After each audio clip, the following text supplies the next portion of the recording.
올려드리겠습니다. 오늘 은혜 받으실 말씀은 사무엘상 3장 8절에서 11절까지 말씀입니다. 사무엘상 3장 8절에서 11절 말씀을 다 같이 봉독하겠습니다. 야훼께서 세 번째 사무엘을 부르시는지라 그가 일어나 엘리에게로 가서 이르되 당신이 나를 부르셨기로 내가 여기 있나이다 하니 엘리가 야훼께서 이 아이를 부르신 줄을 깨닫고 엘리가 사무엘에게 이르되 가서 누웠다가 그가 너를 부르시거든 내가 말하기를 야훼여 말씀하옵소서 주의 종이 듣겠나이다 하라 하니 이에 사무엘이 가서 자기 처소에 누우니라.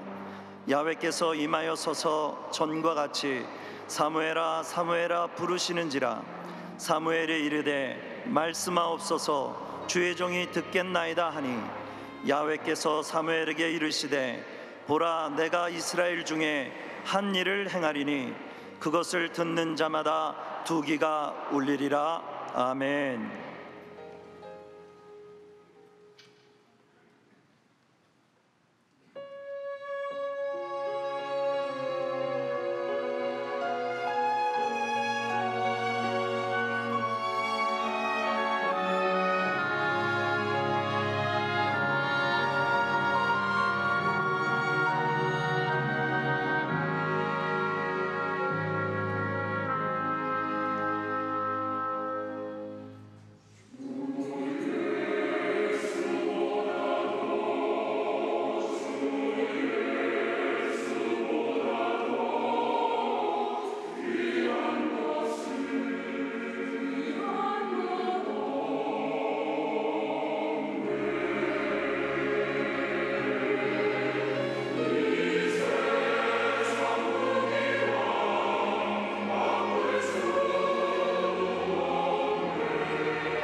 귀한 은혜 찬양을 감사드립니다.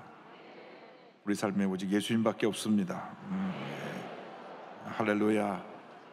인사 나눕니다. 오늘은 참으로 좋은 날입니다. 우리 모두에게 좋은 일이 일어납니다.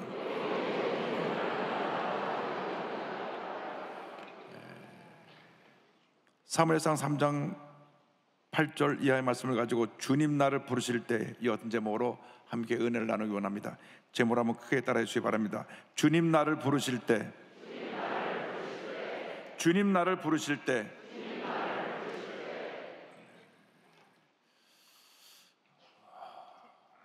이 세상을 살아가는 사람 누구에게나 사랑하는 사람을 먼저 떠나보낸 그런 아픈 경험이 있을 것입니다. 부모님을 떠나보내고 사랑하는 자녀를 떠나보내고 또 배우자를 먼저 떠나보냈을 때 그 슬픔과 아픔은 누구도 유라기가 어렵습니다.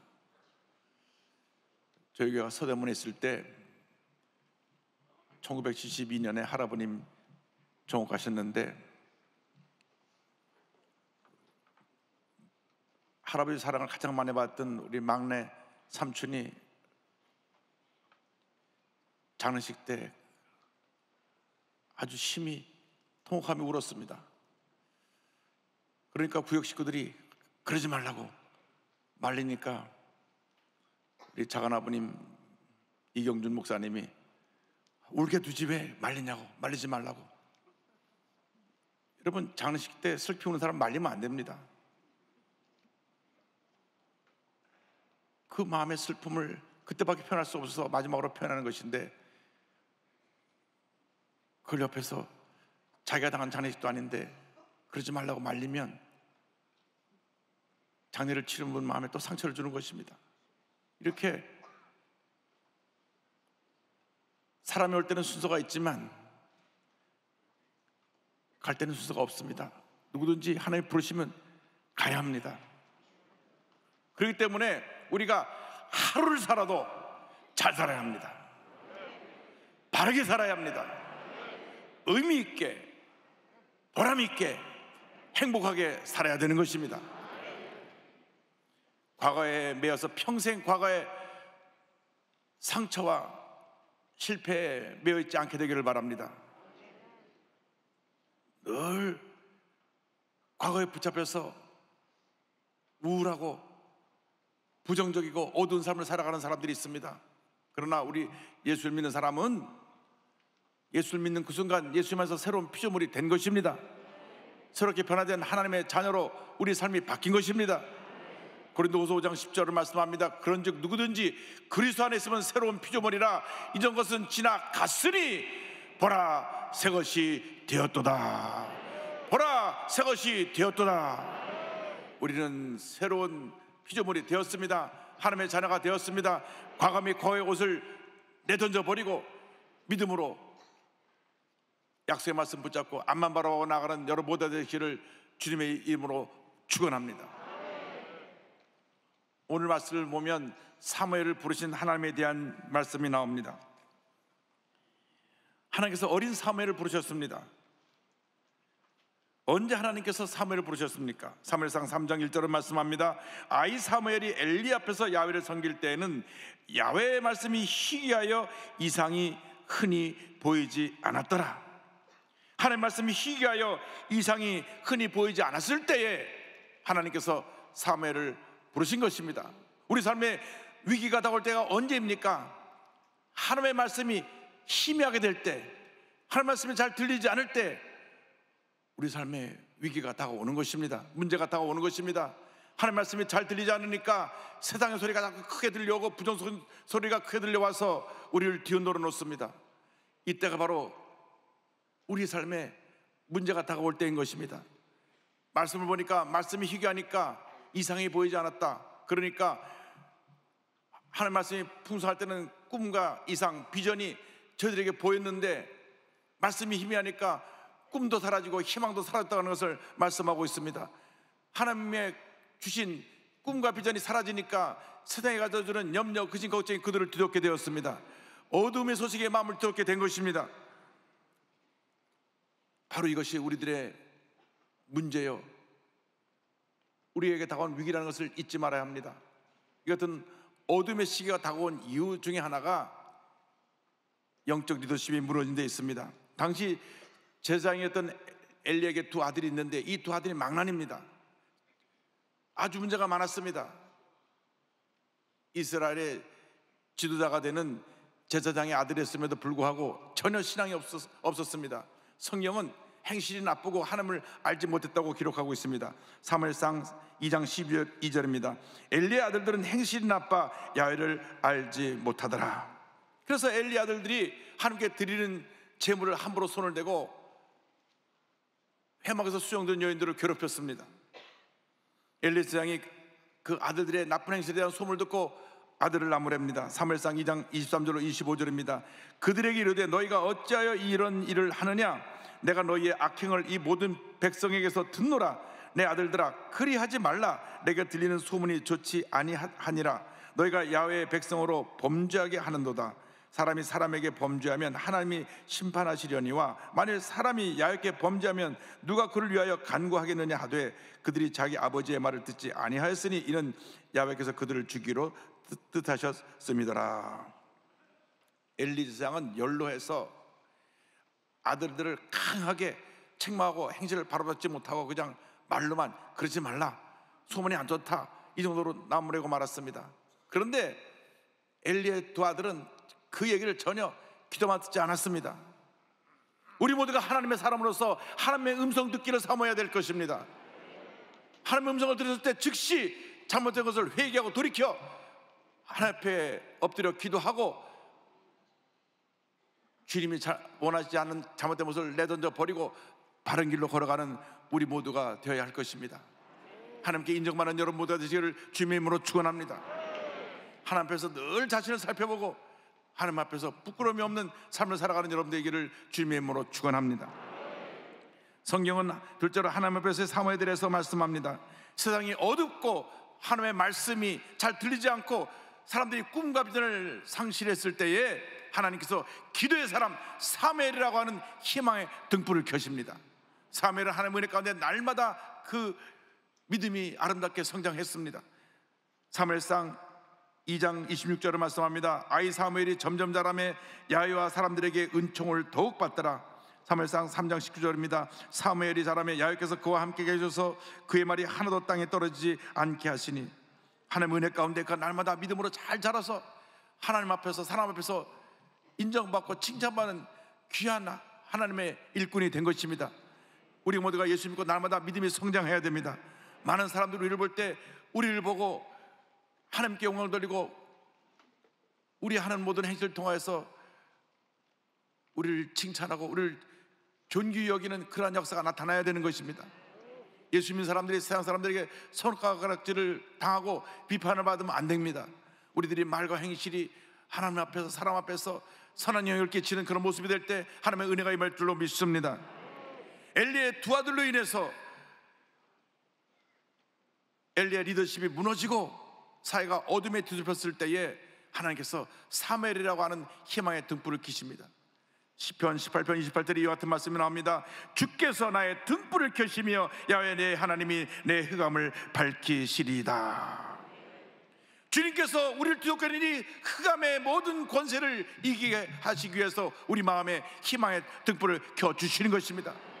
어두운 세상을 밝힐 희망의 등불이 우리 마음 가운데 있습니다. 우리가 말씀과 성령으로 충만하기만 하면 우리는 세상의 빛과 소금의 역할을 감당하게 되는 것입니다. 우리들이 가는 곳에 어둠이 물러가고 문제가 떠나가고 하나님의 은혜가 임하게 될 것입니다. 말씀과 성령으로 충만하여 여러분 모두가 이 사회의 희망의 등불이 되시기를 주님의 이름으로 축원합니다. 하나님께서 희망의 등불인 사무엘을 부르십니다. 사무엘상 3장 10절입니다. 야훼께서 임하여 서서 전과 같이 사무엘아 사무엘아 부르시는지라. 사무엘이 이르되 말씀하옵소서 주의 종이 듣겠나이다 하니. 사무엘이 하나님의 전에 있을 때 하나님의 음성을 들었습니다. 사무엘의 마음은 언제나 하나님의 전에 있었습니다.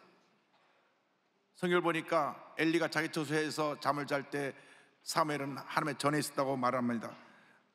사무엘상 3장 2절 3절입니다. 엘리의 눈이 점점 어두워 가서 잘 보지 못하는 그때 그가 자기 처소에 누웠고 하나님의 등불은 아직 꺼지지 아니하였으며 사무엘은 하나님의 궤에 있는 야훼의 전안에 누웠더니, 말씀을 보니까 이 하나님의 등불은 여전히 켜 있었고 사무엘은 그 하나님의 전안에 누워 있었다고 말씀합니다.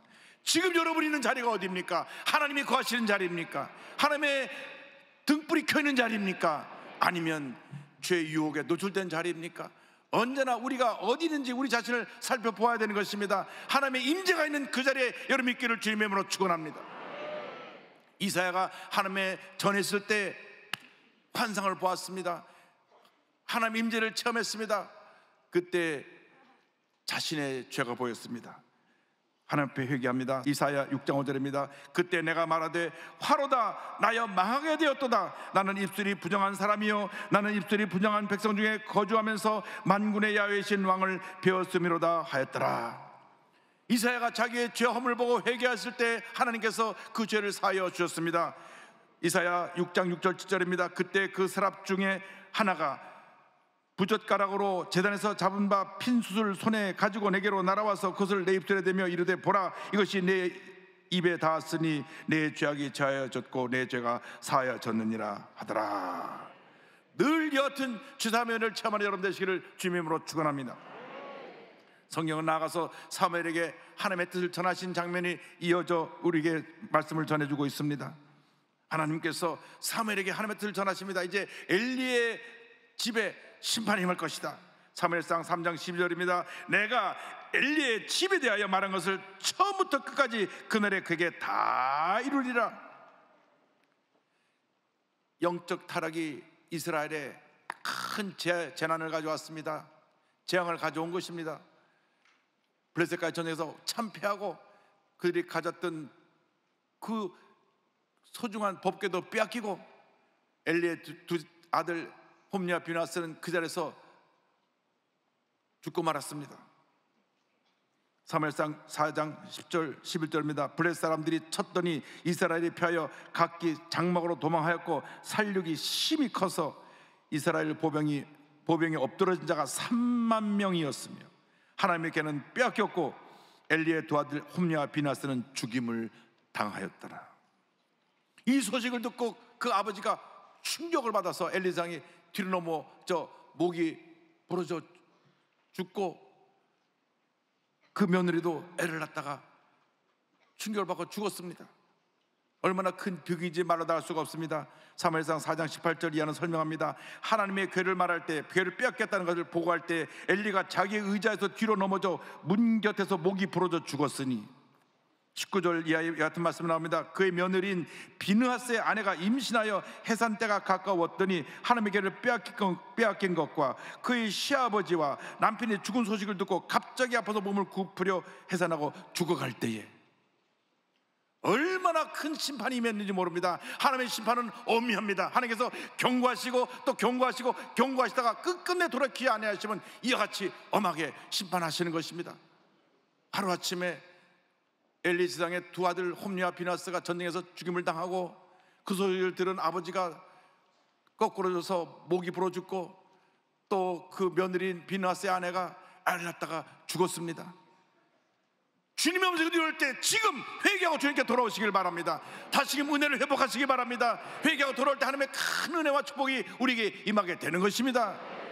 우리가 늘 주님 앞에 바로 서기를 힘쓰고 회개에 힘쓸 때 하나님의 풍성한 은혜가 우리에게 넘쳐나게 될 것입니다. 온 이스라엘 백성이 회개하는 장면이 사무엘상 7장 3절 4절에 나옵니다. 사무엘이 이스라엘 온 족속에게 말하여 이르되 만일 너희가 전심으로 야훼께 돌아오려거든 이방 신들과 아스다롯을 너희 중에 제거하고 너희 마음을 야훼께로 향하여 그만을 섬기라. 그리하면 너희를 블레셋 사람의 손에서 건져내시리라. 이에 이스라엘 자손이 바알들과 아스다롯을 제거하고 야훼만 섬기니라. 저들이 모든 우상을 제거하고 주님을 섬길 때 하나님의 은혜가 임했습니다. 우리 삶 가운데 우상이 무엇입니까? 우리 자신을 살펴봐야 됩니다. 우리가 주님보다 더 사랑하는 모든 것이 우상인데 물질의 우상도 우리가 하나님 앞에 하나님보다 더 사랑했으면 회개하고 돌이켜서 주님 주신 물질로 주님을 잘 섬기는 주의 사랑을 실천하는 우리 모두가 되어야 할 것입니다. 본래의 우상을 따라갔으면 그것들 회개해야 됩니다. 무엇보다도 나라고 하는 우상을 섬겼던 것을 우리가 철저히 회개해야 될 것입니다. 회개할 때 블레셋 군사가 저들을 쳐들어왔습니다. 우리가 주 앞에 바로 서려고 하면 아코는 소마이가 우리를 공격해 오는 것입니다. 사무엘상 7장 10절입니다. 사무엘이 번제를 드릴 때 블레셋 사람이 이스라엘과 싸우려고 가까이 오매 그날에 야훼께서 블레셋 사람에게 큰 우레를 발하여 그들을 어지럽게 하시니 그들이 이스라엘 앞에 패한지라. 그들이 공격해 왔지만 하나님께서 저들을 물리치셨습니다.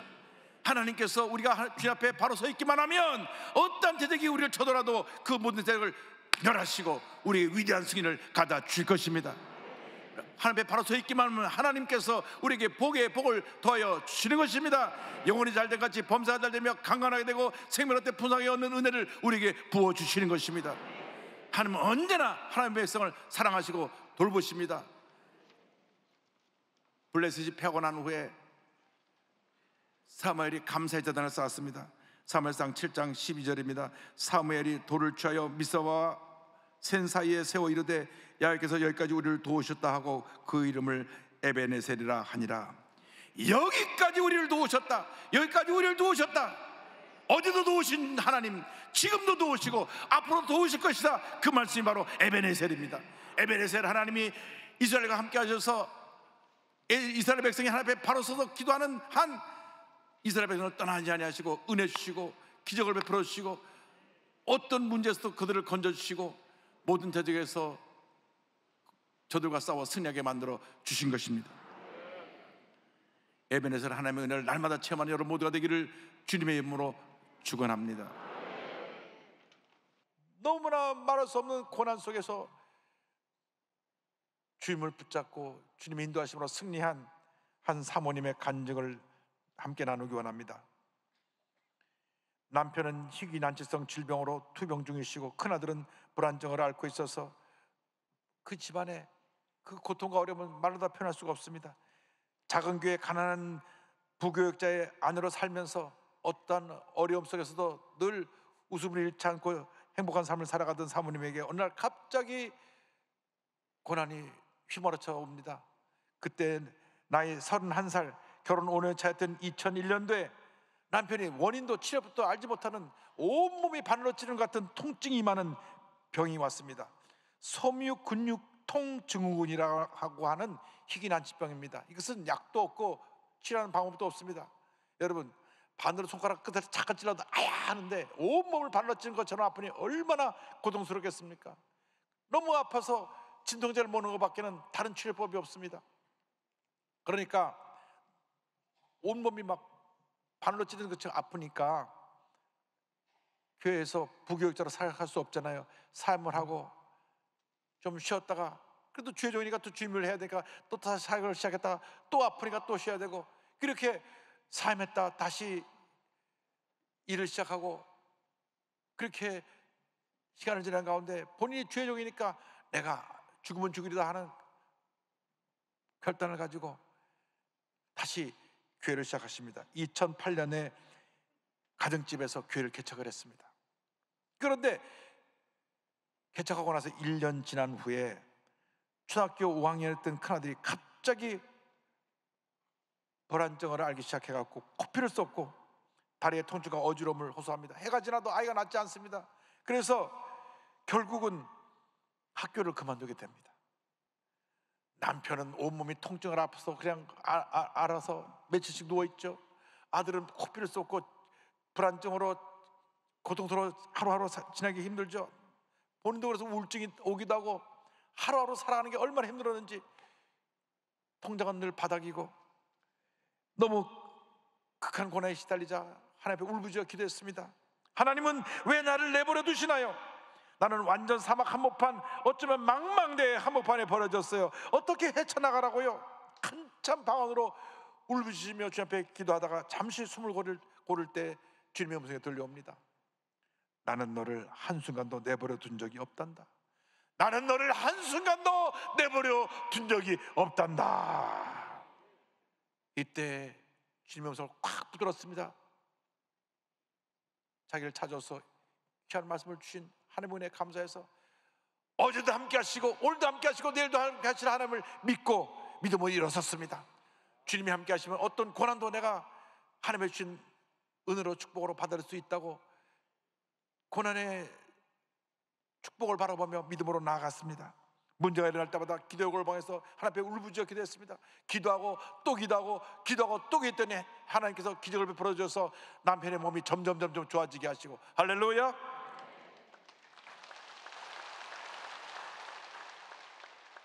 일주일에 며칠씩 누워있던 남편이 이제는 일어나서 온종일 사역할 수 있게 되었고, 큰아들은 7년 동안 정신과 약을 먹었는데 약을 끊게 되고, 할렐루야. 혼자 나가서 친구도 만나고 전철도 타고 다닐 수 있게 되었습니다. 더 놀라운 것은 둘째 아들은 집에 아버지가 아프고 형이 아파갖고 어머니가 전혀 돌볼 틈이 없는데 혼자 스스로 열심히 공부해가지고, 뭐 과외를 시킬 수가 있습니까? 학원을 보낼 돈이 있습니까? 혼자 스스로 열심히 공부해서 서울대학교 인문학과에 입학을 했어요. 할렐루야. 그 대학교 좀 괜찮은 대학이거든요. 그러니까 하나님이 은혜를 베풀어 주셔가지고 남편도 건강하게 만들어 주시고 아들도 건강하게 만들어 주시고 둘째 아들은 좋은 대학 가게 만들어 주시고, 그리고 가정집에서 시작한 교회가 날마다 부흥해서 이제 상가로 옮겨가는데 60평 규모의 50명이 모이는 큰 교회가 됐습니다. 할렐루야. 사모님이 이렇게 고백합니다. 그래도 감사합니다. 아니 그래서 감사합니다. 이제라도 제가 아무것도 할 수 없는 무력한 존재임을, 그러나 하나님은 그런 제게 기도를 통해 모든 좋은 것을 주시려고 준비해 놓으신 분이심을 알게 해주셨으니 말입니다. 그러나 하나님을 찬양합니다. 그러나 하나님께 감사합니다. 그리고 그 하나님께 다시 기도로 나아가겠습니다. 멈추지 않고 끈질기게 지속적으로 주님만 붙들겠습니다. 할렐루야. 여러분이라면 어떻게 하시겠습니까? 여러분이라면 여러분의 남편이 하루 종일 아파서 누워있고 아들은 정신불안증으로 매일같이 정신과 약을 먹어야 되고 통장에는 돈이 하나도 없어서 당장 먹을 거리 없는데 이렇게 감사하고 기도를 이겨낼 수 있겠습니까? 주님이 함께 하시면 여러분이 어떠한 고난을 당했어도 사모님이 이겨낸 것처럼 여러분도 이겨낼 수 있을 것입니다. 주님만 믿고 의지하고 붙잡고 나가는 여러분 모두가 되시길 바랍니다. 캄캄한 어둠 밤에 지나갈 때라도 주님이 함께해서 우리에게 희망의 등불, 생명의 등불을 켜주기 때문에 어떤 문제 어려움도 이거 우리는 넉넉히 승리하며 살아갈 수 있게 되는 것입니다. 주님이 우리를 부르시기만 하면, 주님이 우리를 붙드시기만 하면 우리에겐 하나님의 은혜와 축복과 기적과 승리가 다가오는 것입니다. 우리가 지금 어디에 서 있습니까? 어떤 자리에 우리가 지금 어떤 문제 속에서 오늘 이 시간 이 자리에 우리가 와 있습니까? 오늘 주님의 음성 듣고 주님의 손을 붙잡고 주님께서 맡기신 귀한 삶을 깨닫고 믿음으로 전해 나갈 수 있는 여러분 모두가 되기를 간절히 소원합니다. 믿음의 고백으로 찬양하겠습니다. 인내하신 곳에 그리고 주여 주여 나를 불러달라고 기도했습니다. 주님 우리를 불러주옵소서. 언제나 주님 우리를 부르셔서 주님이 가장 기뻐하시는 주님의 자녀로 주님의 일꾼으로 쓰임받는 우리 모두가 되게 하여 주시옵소서. 이 어둠으로 가득한 세상에 우리를 희망의 등불로 세워주셔서 어둠을 밝히는 주님의 일꾼들 되게 하여 주옵소서. 예수님의 이름으로 기도 올리옵나이다. 아멘.